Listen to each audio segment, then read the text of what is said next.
O maior caso de histeria coletiva do mundo envolvendo bruxas aconteceu em uma pequena cidadezinha chamada Salem, nos Estados Unidos. Quer saber o que aconteceu? Vem comigo. Sabendo que vocês aqui de Salem se ligam nesses papos de gatos pretos e bruxas. Tudo começou em 1692, em uma cidade muito pequenininha chamada Salem. Nessa cidade vivia mais ou menos 550 pessoas e era ali governada pelo reverendo Samuel Parris. Samuel, ele tinha uma filha, a Elizabeth, e um certo dia ela começou a ficar muito doente, ela se contorcia, ela sentia muita dor, gritava, tinha alucinações, dizia que sua pele estava sendo mordida por um monte de formigas e ela ficou muito mal. Pouco tempo depois, a sua prima, Abigail, também fica muito doente com os mesmos sintomas. Os médicos são chamados e o diagnóstico, bruxaria. Pouco a pouco, outras pessoas da cidade começaram a ficar doentes com os mesmos sintomas, e o que parecia ser um feitiço coletivo deu início a caças às bruxas na cidade de Salem. A partir disso, começaram a procurar quem foi a bruxa culpada por ter enfeitiçado a filha do reverendo. As meninas, quando já estavam um pouco melhor, indicaram 3 pessoas. Tituba, que era a empregada da casa, uma moradora de rua e uma idosa que vivia ali na cidade. As 3 foram interrogadas, mas Tituba, a empregada da casa, provavelmente por pressão ali do seu patrão, confessou que sim, ela era uma serva do demônio e que existiam outras bruxas na cidade. A partir daí, um caos generalizado começou e até o governador do estado de Massachusetts abriu um inquérito para poder investigar essas acusações de bruxaria que só aumentaram.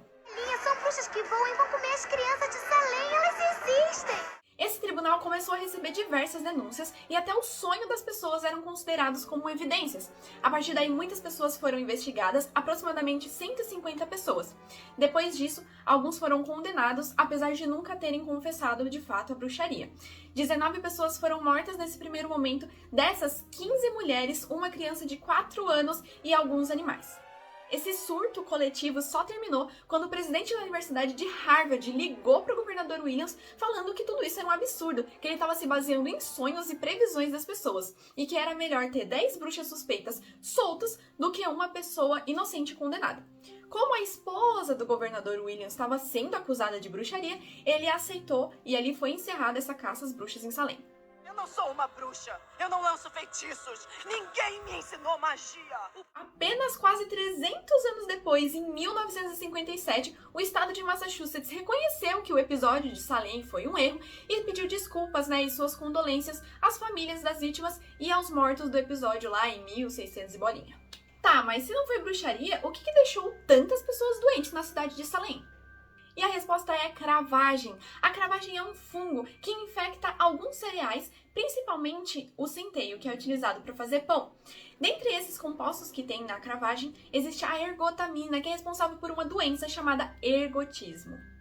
O ergotismo, causado não só pela ergotamina, mas por outros alcaloides presentes na cravagem, é uma doença muito séria que tem como sintomas convulsão, diarreia, dores no corpo e até a gangrena de alguns músculos. Inclusive, naquela época, o ergotismo era chamado de dança de São Vito, porque a pessoa se contorcia tanto que parecia que ela estava dançando. Agora imagina, o mesmo centeio foi utilizado para fazer o pão da cidade inteira. Justamente por isso muitas pessoas ficaram doentes, exceto aquelas mais pobres que comiam menos pão. Logo, essas eram acusadas de bruxaria. E quem eram afetadas? As mulheres, moradoras de rua, idosos e os mais pobres. Todos os alcaloides que causam o ergotismo são derivados da mesma molécula, o ácido lisérgico, quando você substitui ali o OH por outros radicais. Inclusive, o ácido lisérgico já foi tratado ali sinteticamente várias vezes e causou a dietalamina do ácido lisérgico, o LSD. Então foi o ácido lisérgico o responsável por tanta caça às bruxas e tristeza que aconteceu nos Estados Unidos. Esse episódio das bruxas de Salem é tão famoso que já foi retratado várias vezes em filmes e séries na cultura pop. Entre eles o filme Abracadabra e, mais recentemente, a série da Marvel, WandaVision, também trata um pouquinho sobre esse tema. A mesma história, século diferente. Sempre haverá tochas e forcados para mulheres como nós, Wanda. Então esse foi mais um caso de mulheres sendo mortas pela ignorância coletiva da sociedade. Eu espero que você tenha gostado de saber um pouquinho mais sobre as bruxas de Salem e até a próxima!